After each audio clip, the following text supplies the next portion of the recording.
What's going on, everybody? Super excited for this week's episode. Today we have Matt Vetter. Now, this episode is all about how a young entrepreneur, even all the way back to high school, had that itch to want to get into the construction trade and do things different. Now, you're going to hear a lot of good stories about how Matt has grown from just taking that construction knowledge from residential building all the way into working with and then acquiring a commercial construction company, and now solely working on commercial construction on very large projects. Okay, so one of the things that we're going to learn about in this episode is how Matt does it different. So if you guys want to excel in the commercial construction industry, this episode is for you guys. So super excited. Stay tuned to listen to Matt's story.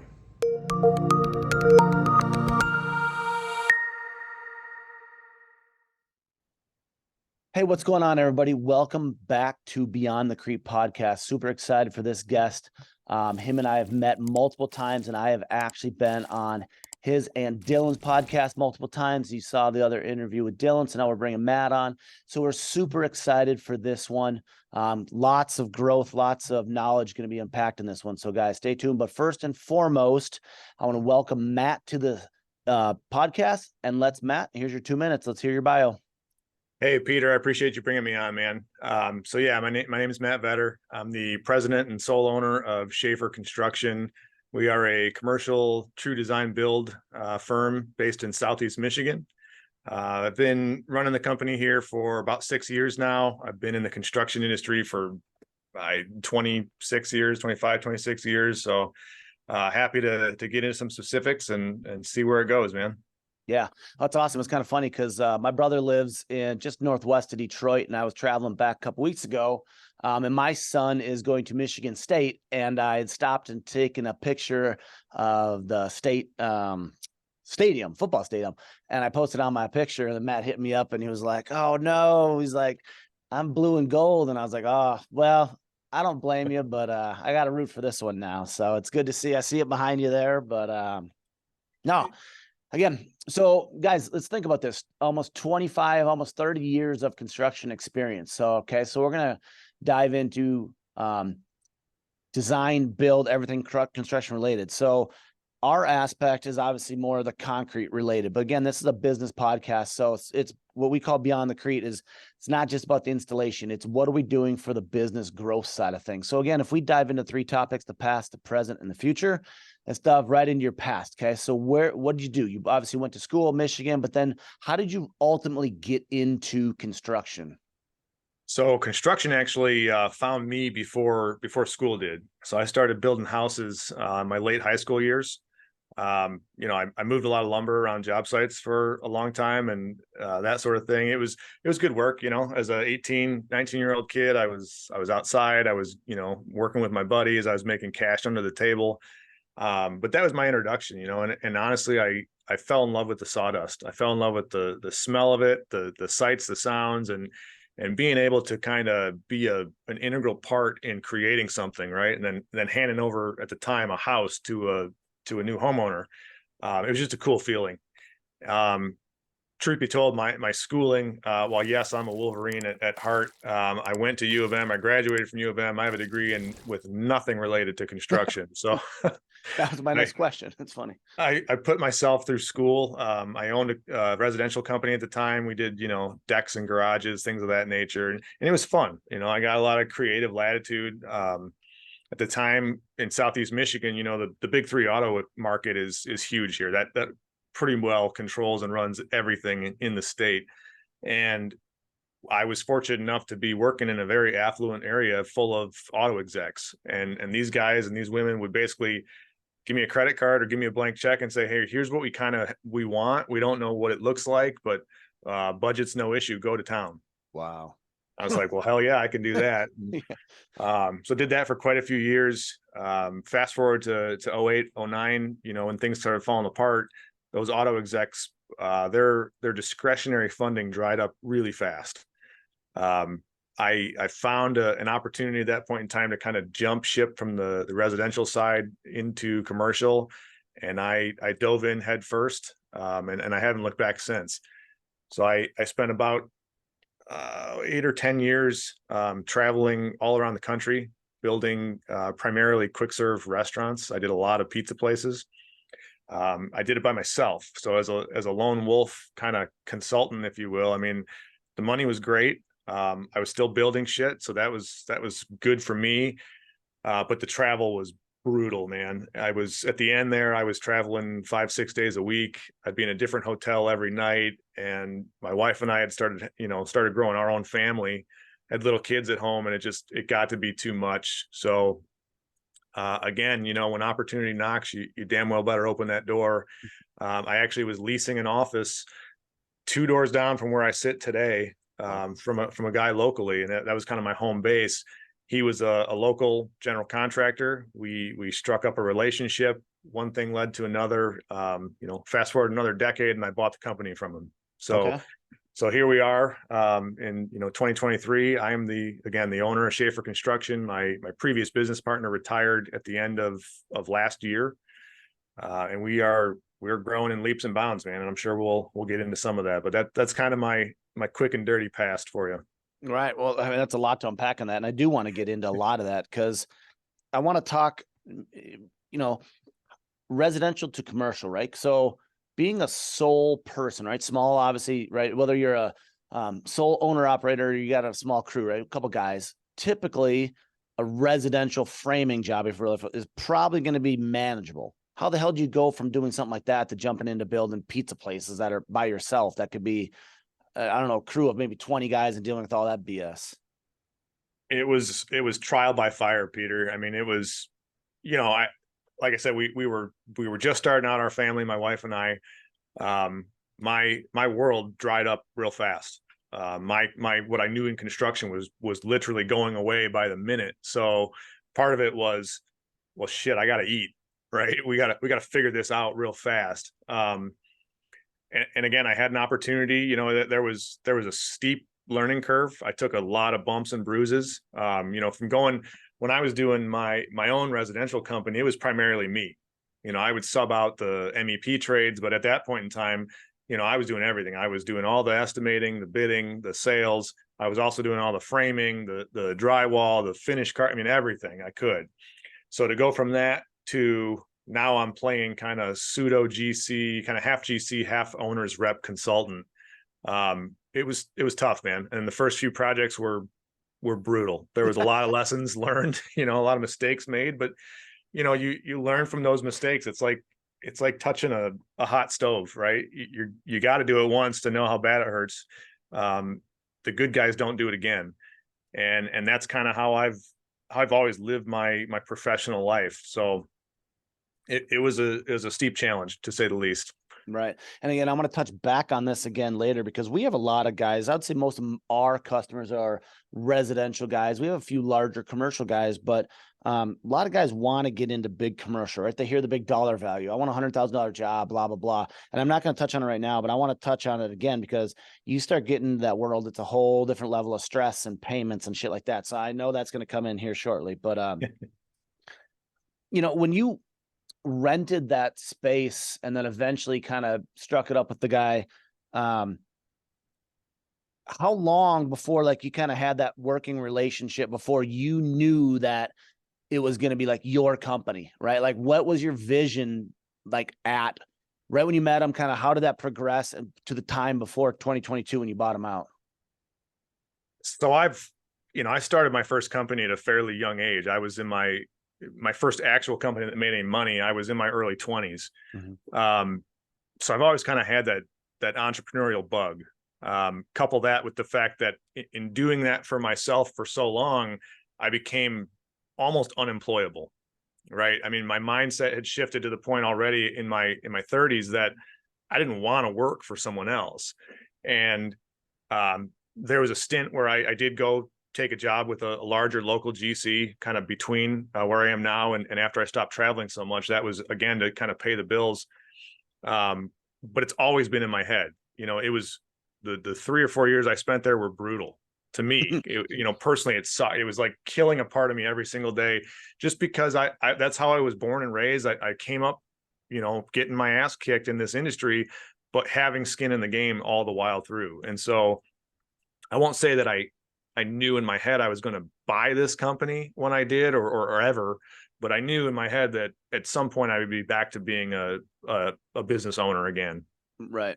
You didn't know at the time that you were just going to take over that company. You knew you'd do it, but you didn't know you'd be sitting in that chair today. Exactly, man. Exactly. Yeah. Well, I mean, that's huge. You know, God opens doors for reasons and stuff like that. So You better believe that's it. a perfect lead into currently, right? So if we're talking about present, right? So what do you do? Obviously, your full scale design, build, you know, stuff like that. Sounds like more obviously on the commercial side of things, but you know, kind of walk you through, like, you know, I want to touch on 3 parts of this, right? So what does a company do? What do you typically do in a day, right? Like, what's your role as president, CEO, right? Like, how are you managing your team? And what are your key factors of growth, right? How are you marketing? How are you finding your leads and all that type of stuff? So if we kind of like, what does a company itself do? What's your main focus?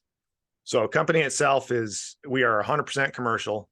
We will dabble in multifamily residential, you know, apartments or senior living, things like that. But we do not build single family homes. We will build basically everything other than that. So we operate in what we termed and we call true design build, where 80% of our clients will hire us first. So versus the old school model where they hire an architect draws some pretty pictures, architect goes out to bid, gets, you know, 3 different GCs to look at it, and then they help pick. In our model, the client finds us first, or we find the clients first. Then we hire the architects, we hire the engineers, we hire the consultants, we hold all of the puppet strings for the entire life cycle of the project, soup to nuts. And it allows us to do a lot. It allows us to provide a value that other firms cannot to our clients. And that, you know, we'll touch on this in a minute too, but that's where we succeed. We can provide such immense value by controlling the design process, controlling the entitlements and the permitting, that our clients are literally blown away at the end of the process. And it takes the crappy aspect of typical construction out of the equation, because as a business owner, you know, Peter, you call me and you say, hey, man, I need a new building. I got a problem. Well, we solve these problems. That's what, at the end of the day, we're problem solvers, right? Anyone in construction has to be. And rather than me telling you, all right, go find an architect, go find this, and this, we say, awesome, we're your guys. Now I'm your only point of contact. You got one person to talk to ask questions of, to yell at, all of the above. And we handle everything from there. And then we say, here's your keys, man. There's your new building. Yeah. In a nutshell, right? And that's really our competitive advantage, is how we operate in that design build market. For me personally, my role has morphed drastically in the last 6-7 years. When I started here, I did everything. I was right back to where I started, right? Just different side of the residential commercial table. So I did the sales, I did the estimating, the bidding, I did the project management. I at times played superintendent. I mean, there was years where I lived in a job trailer and I was bidding jobs and selling jobs from a job trailer and then poking my head out to, you know, yell at my guys in the field pouring concrete. Yeah. Thank God those days are gone. We've grown quite a bit since then. We've increased in both revenue, and then that allowed us to increase in headcount. Mm-hmm. So my day-to-day now is really at a different level, and I'm in charge of strategic direction for the company. I still am the head sales guy, though I hate that term immensely. Yes.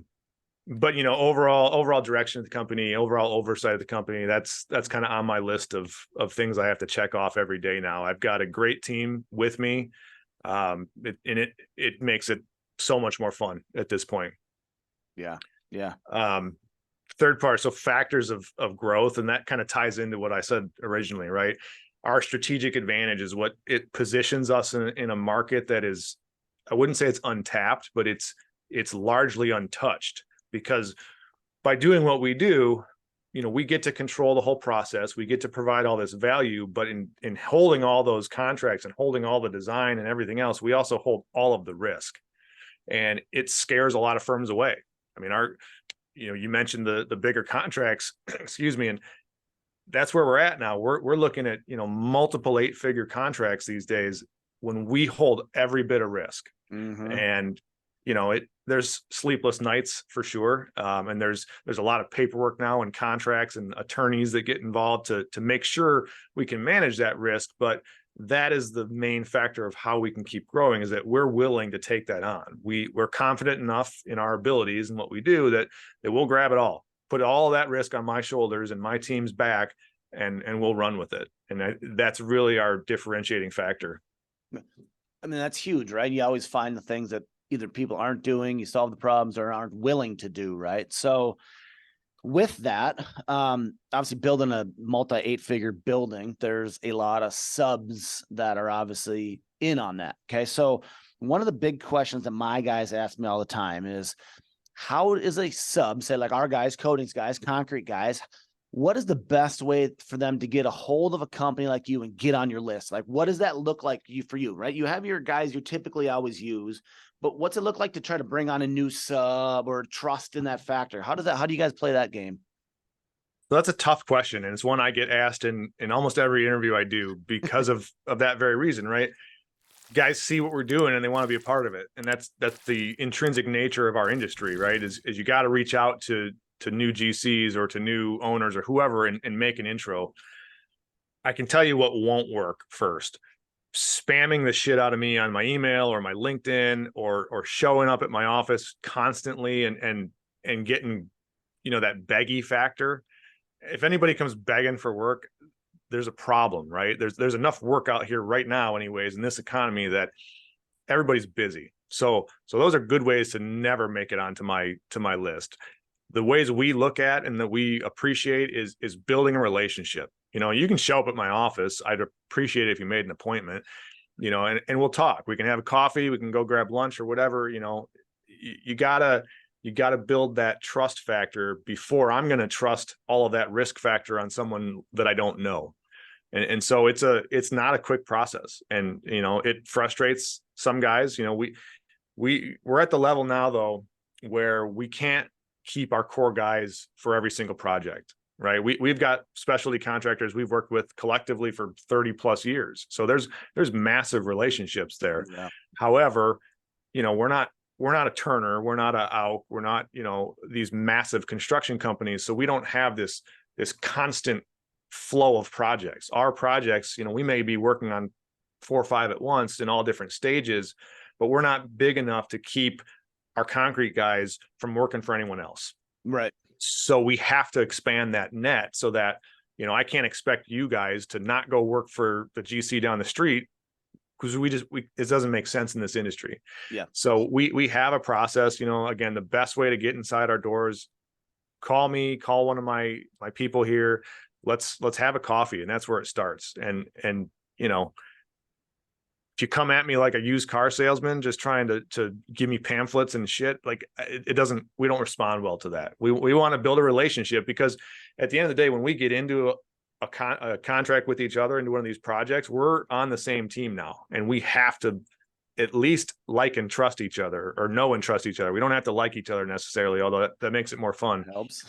But it's the risk factor.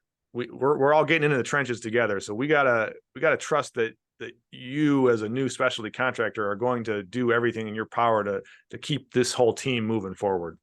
Yeah.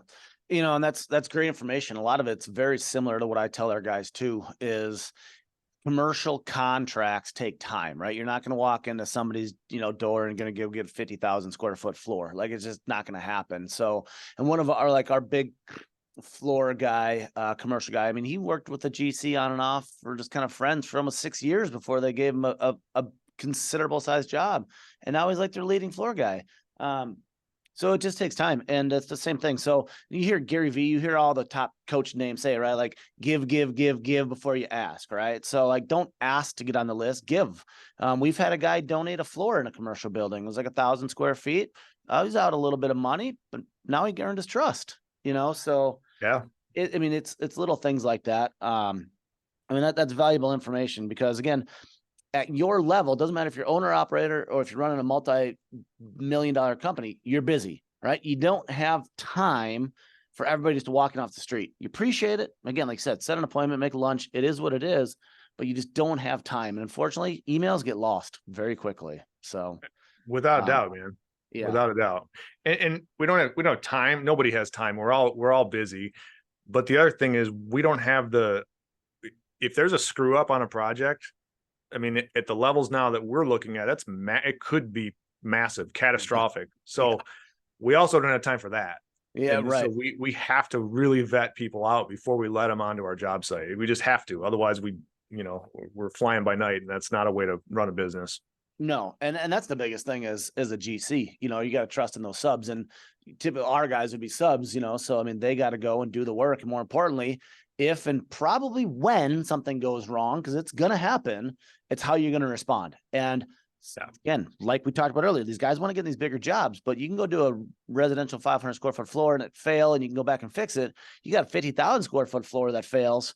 You're out of business in a lot of the owner operator, smaller type of guys, then you're left hanging on that shit. So it's a very complex thing when you start playing with these bigger commercial jobs. And that's why I think this conversation's huge, because the commercial space is completely different than building a house or doing a floor. So It completely, Peter. I mean, the pace is different. We work so much faster than the residential guys. And I don't mean that as a slight. It's just the nature of the beast. When you're building somebody's house, yeah, they want to get in as soon as possible, but they're not typically, their livelihood isn't relying on that house to be done so they can keep providing for their family. Well, in the commercial world, it is exactly that. Like, this is somebody's new facility. They're going to make a living doing whatever they do inside the building. We're going to build them. So pace is faster. Dollars are higher. Typically contracts are more complicated. You get too many attorneys involved, and it's there's a need for them, right? But it makes it difficult. right. And then the biggest thing we've found, because we do have a select group of guys who kind of play both sides of the fence and do residential work, but also can handle our commercial side. Commercial side, you don't get deposits, right? There is no advance up front for you to go buy your concrete or your lumber or your anything. And right, wrong, or indifferent, that's just not how it works. I can't go to an owner and say, hey, I need half up front to do this job. They'd laugh me out of town. Mm-hmm. And there's a lot of back and forth with the residential guys, because that is commonplace in residential. You can get your materials covered up front. Just another kind of big glaring difference. And that's huge. I'm glad you said that, because that was literally the note that I made and I want to touch on. So it's a good point. Our residential guys, I would say if they're doing it right, they're getting a 50% deposit, right? But I mean, let's just say it's a $5,000 floor. They're getting $2,500 down, right? Covers for the most part. Doesn't matter. And then they go collect the rest at completion. Okay. Well, like you said, you could go do that same $5,000 floor for a GC. You're probably not going to get even the $2,500 up front. You're probably not going to get paid for 30, 60, 90 days. So you're held, depending. Yeah. And you're held with that cost and then your labor until they pay, right? So everyone's different. You write up your contracts. As it gets more complicated, you get paid on draws and stuff like that, of course. But say it again for the people listening. When you do commercial work, you're not going to get paid the same as the residential. And you got huge contracts, but even on a smaller side of things, you still got to pay your subs, right? So without going into too many details on what you do, but they're not getting paid up front either, right? Nobody gets paid up front. There you go. We get paid last, always. Yep. And one of our competitive advantages I didn't mention is we fight very, very hard on all of our contracts to get 15-day net terms with our owners. Okay. And that allows us to pay our specialty contractors way faster than most people. Yes. But even then, you're 30 days out typically from the time you submit an invoice to me, which is already 30 days after you did the work and potentially 60 days after you bought the materials. Mm-hmm. So even as fast as we move, you're still talking somewhere between that 45 and 75 day window before you actually get money. And it's the same for us, but then to further complicate it, we have retention in the commercial world. So, you're going to get 90% of what you invoice me for. The other 10%, I legally can't give you until the entire project's done. And it's a funny thing. My good buddy, Scott Pieper, he owns mobilization funding down in Tampa area.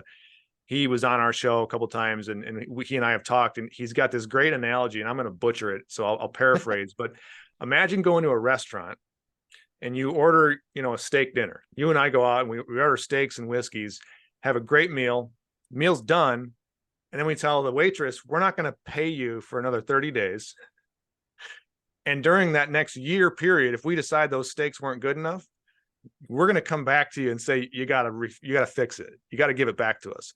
And then on top of that, if everything goes well, we're still not going to give you the last 10% of your check until, everything's done and gone, potentially a year later. It's so preposterous that it's absurd, but that's our reality in the commercial world. And it's, part of it's just the way it's always been done, and part of it's driven by the banks, but that it's a definite complexity to get over. You guys only work in Michigan, or will you go out like other states? So we are primarily in Michigan. We operate the best within about 2 hours from Brighton, Michigan, which is where our headquarters is. We will travel out of state. However, it is typically for existing clients that have a need.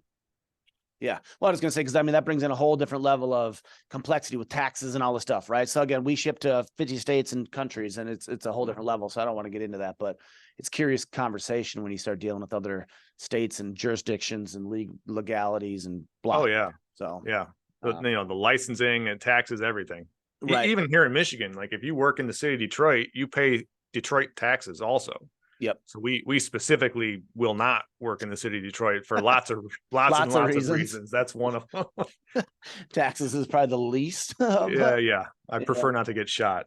Exactly. Yeah. But all right. So let's talk about the future, right? So like you talked a lot of times about, customers coming to you, right? So customer acquisition coming to you, right? Built off of maybe the name, the brand, and legacy. It's been around. Now you have yourself at the helm, ownership, right? And I want to talk about coaching and stuff towards the end, and vision and leadership. But as you're moving the needle forward in the company, what is your 1 year, 3 year, 5 year plan? Again, don't have to give away all your details and stuff like that, but like, where do you see the construction industry? Where do you see Michigan? Where do you see your company? Everything. Where's your next play?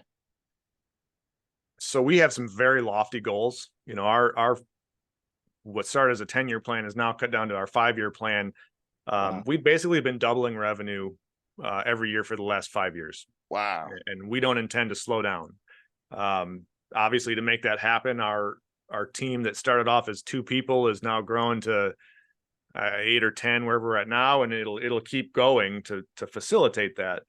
But again, the way we operate it makes it attainable for us. So we have very lofty revenue goals, which include obviously bringing in a bigger team. Expansion out of Michigan is not out of the possibility in our grand scheme of things. We're not there yet, like we just talked about, but that's certainly a thought in my head.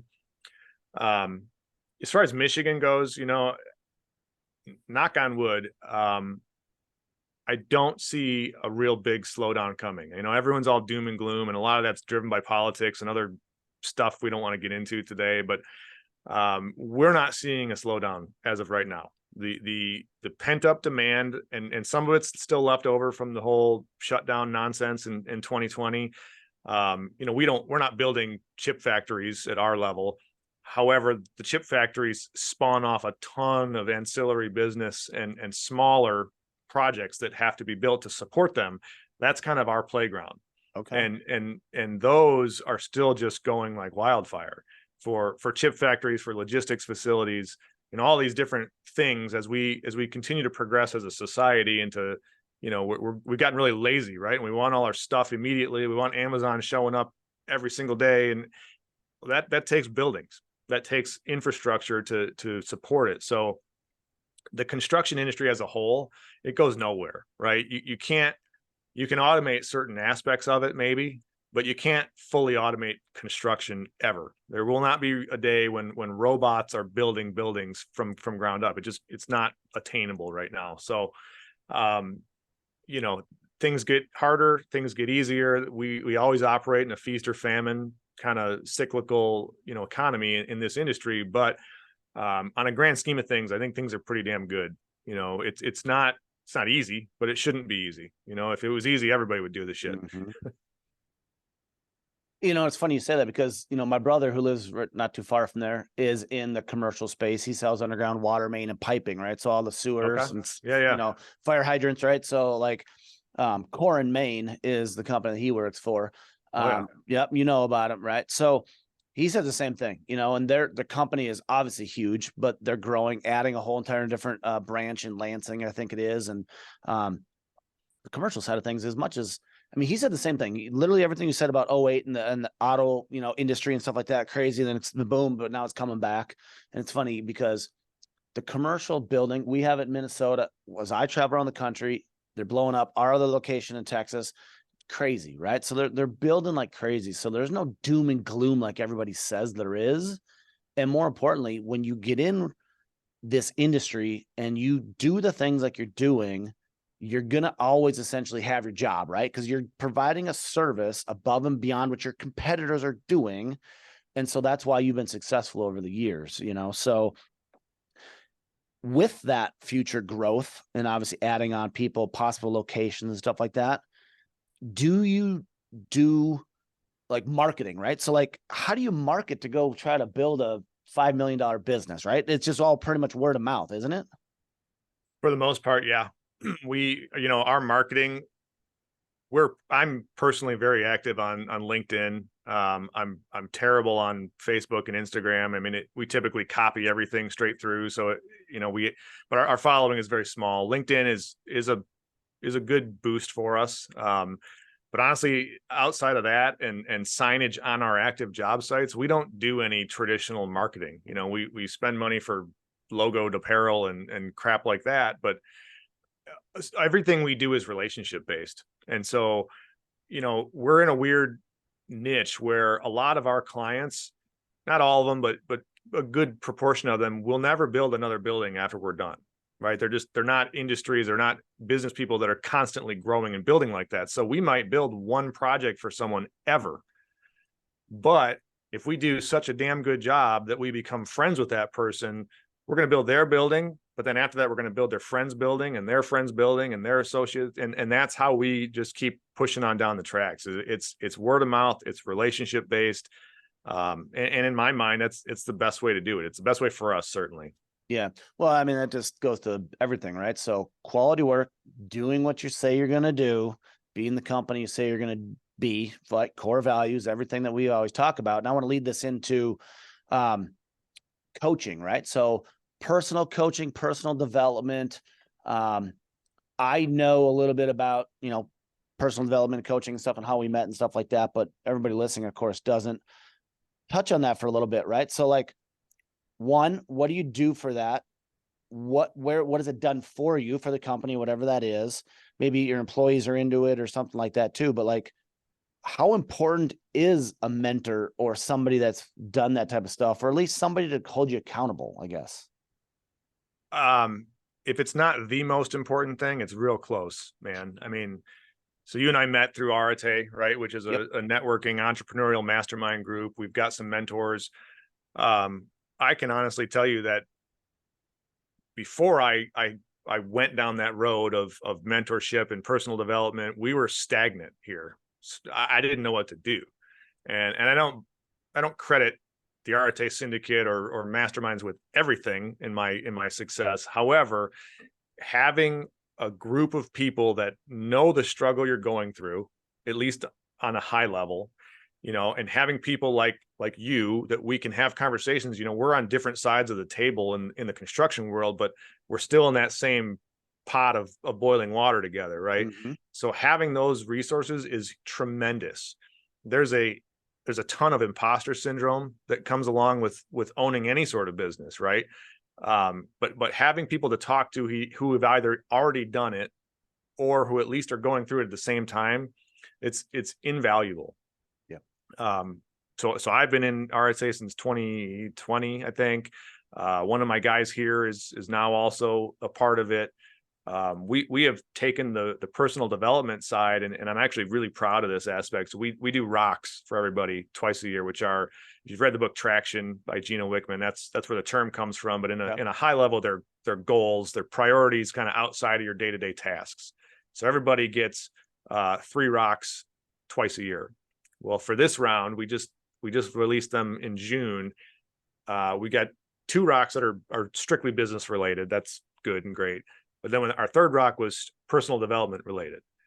And we let people pick, but everybody by and large bought into this. So some of us are doing 75 hard. A couple of us are on phase 1 of the Live Hard program. There's other folks who just committed to, I'm going to take 6,500 steps a week, or excuse me, a day. We got another guy who committed to going to the gym 3 times a week. Another guy who's taken a class to learn more about our specific aspects of our industry. So we've taken that whole kind of that mastermind mentality and kind of shoehorned it into our little business here. And so far it's really been cool to watch, because people are growing now, both professionally and personally. And to me, as a leader, as the owner, that's worth its weight in gold, man. I don't think you can put a dollar value on coaching, to be honest. And No. I would say I was exactly where you were at before I started RSA too. So I've been in since 21. And I was the same way, stagnant kind of as a person. You think you know it, you got it. It just is what it is until you talk to somebody, or you just listen to somebody that it opens your mind. Right. So like they're a very big, broad scope coaching program, but I took every call and I broke it down to how it could work for me personally and how it could work for our business in it. And then I went and shared that with the customers and stuff like that. Now I've done Apex and I'm in Lions Not Sheep. And my wife, Melissa, who's actually the owner of the company, she's Jesse Lee's and Ed Milet. I mean, like high level shit. And it's completely changed the scope of everybody within our walls. Like people saw me doing 75 hard in the middle of Minnesota winter, and I'd get in the middle of the day and I'd just put my gear on and I just go walk for 45 minutes, or I go get my ruck on and I have a plate carrier and I go walk, and they're like, what the fuck are you doing? And I'm like, being better. And it's funny because they actually respect you more as a person, but it opens their eyes too, as going, oh, I can do something. I can do more, right? We've had a couple people that are starting to kind of get more into shape and working out and stuff like that. So I think coaching is a catalyst to many different things. But if you look at just the people within your organization, it's just being a better leader, and they respect you more, and then they're going to want to do better for you too. So, I mean, we're a big proponent around here, and what we talk about. You got to walk the walk, right? That you said it with imposter syndrome, right? Like I can't just be like, oh, I'm the king of the world, and you just you're a fat slob, and you're right. I mean, it's sad to say, but you just can't do it. So, and it's funny, like every single business coach you're ever going to listen to is probably in shape or talks about being in shape. And there's a reason 75 hard or Live Hard or every single person talks about a routine, right? You go to your gym, you work up, you cold plunge, you sauna, you do this type of stuff. Why? Because it works and it's mental clarity. Every one of them. It's absolutely, man. It's funny. So I moved my rucksack and my plate out of the way, so it wasn't right in the camera, but it's sitting right there. Yeah. And I get to, every day around lunchtime, I strap that thing on, and the same deal. Like originally they were like, what is wrong with you, man? Like you're putting how much weight on your back and walking, and whether it's cold or now it's hotter than shit outside. Yep. But they see you doing it, they see you doing it over and over again, and they see that commitment that I've made to myself. And that is what resonates with people. Yeah. You're making promises to yourself and you're keeping them, which is hard to do, but you got to be able to do that to succeed out here.